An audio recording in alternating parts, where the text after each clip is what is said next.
প্রিয় দর্শক, আসসালামু আলাইকুম। আপনারা কেমন আছেন? আশা করি সকলেই আল্লাহ তাআলার অশেষ রহমতে ভালো আছেন।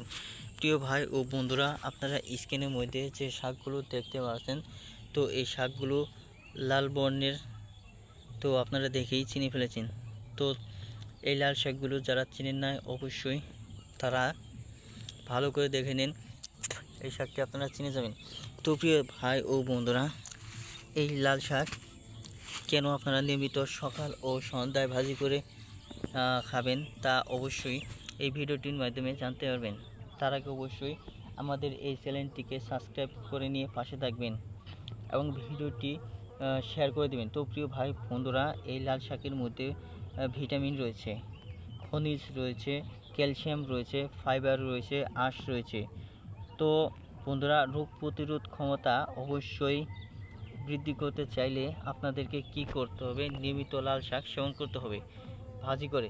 তাছাড়া বন্ধুরা, আপনাদের হজম শক্তির জন্য লাল শাক খেতে পারেন। তো প্রিয় ভাই বন্ধুরা, এই লাল শাকের মধ্যে আরও অনেক উপকারিতা রয়েছে। তবে বন্ধুরা, এই লাল শাক খেলেই যে আপনাদের সেই উপকারিতাগুলো হবেই তা কিন্তু নয়। আপনাদের লাল শাক খেলে উপকার হতেও পারে এবং কি নাও হতে পারে। তো প্রিয় ভাই বন্ধুরা, তাছাড়া আপনারা কি করবেন? ভালো একজন ডাক্তারের পরামর্শ নিয়ে লাল শাক সেবন করবেন। তো প্রিয় বন্ধুরা, ভিডিওটি আপনাদের কেমন লাগলো তা অবশ্যই কমেন্টের মাধ্যমে জানিয়ে দেবেন। ধন্যবাদ আপনাদেরকে।